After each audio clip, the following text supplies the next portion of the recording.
জীবনে প্রথমবার স্কুলের সেই ছোট্টবেলার বান্ধবীগুলো একসাথে যাচ্ছিলাম আমরা ঘুরতে। যাই হোক, আমরা তিনজনের ফ্যামিলি নিয়ে সবাই মিলে খুব আনন্দ করে ঘুরতে যাবো বলে রেডি হচ্ছিলাম, কিন্তু দেখো সকাল থেকে বৃষ্টি শুরু হয়ে গেছে। ভাবছিলাম যে সকাল থেকে বৃষ্টি হচ্ছে কি হবে, কিন্তু টিকিট তো কাটা আছে, যেতে তো হবেই। ব্যাগপত্র সব গুছিয়ে একদম রেডি। আমরা যাচ্ছি কোথায়? আমরা যাচ্ছি দার্জিলিং। যাই হোক, আমরা চাম্পাটি থেকে ট্রেনে উঠে পড়েছি, গিয়ে নেমে যাবো এবার তাড়াতাড়ি শিয়ালদা থেকে যে প্ল্যাটফর্ম থেকে আমাদের ট্রেন ছাড়বে সেখানে গিয়ে আমরা ওয়েট করছি। একজন এখনও মিসিং। যাই হোক, সে এসে গেল, তারপরে আমরা উঠে গেলাম ট্রেনে। ব্যাস শুরু হয়ে গেছে মজ মাস্তি, খাওয়া দাওয়া, আনন্দ সব কিছু। তো ট্রেনে উঠেই আমাদের খুব খিদে পেয়ে গেছে, কারণ আমরা বাড়ি থেকে বেরিয়েছিলাম সেই 12টার আগে, আর এখন বেজে গেছে 3টে। আমাদের সেরকম কিছু খাওয়া হয়নি। তো খাবারে ছিল হচ্ছে ফ্রাইড রাইস, চিলি পনির, আর হচ্ছে মাংস কষা।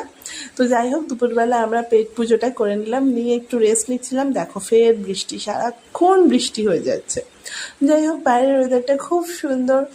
তো আমরা ওয়েদার দেখতে দেখতে, ঘুমাতে গল্প করতে করতে চললাম আমাদের যাত্রাপথে এনজেপির উদ্দেশ্যে। এনজেপিতে আমরা পৌঁছেছিলাম রাত 2:10।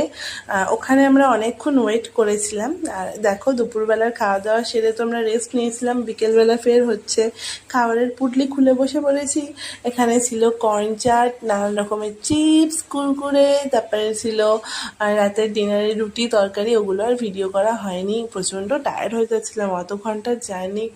আগে হচ্ছে আমরা যতবারই গেছি, মানে এরকম বাচ্চা হওয়ার পর বাচ্চা কাচ্চা নিয়ে এত ঘন্টার জার্নি কখনোই করিনি। দুদিকে দুটো বাচ্চা ঘুমাচ্ছে, মানে আমার মেয়ে আর ঝুমার ছেলে, আর আমরা হচ্ছে নিচে ব্ল্যাঙ্কেট পেতে বসে খাওয়া দাওয়া চালু করে দিয়েছিলাম। যাই হোক, খেতে খেতে ঘুমাতে পৌঁছে গেছিলাম এনজেপিতে। তারপর বাদ বাকি রাতটুকু, মানে ভোরবেলা পর্যন্ত হচ্ছে আমরা ওখানকার লজে, ওয়েটিং লজে হচ্ছে রেস্ট নিলাম আর কি। তারপরে বেরিয়ে পড়লাম। আর দেখো, আমরা যাচ্ছি আমাদের মেন উদ্দেশ্য, মেন গন্তব্য পাহাড়ের দিকে। নেক্সট ভিডিওতে বাদ।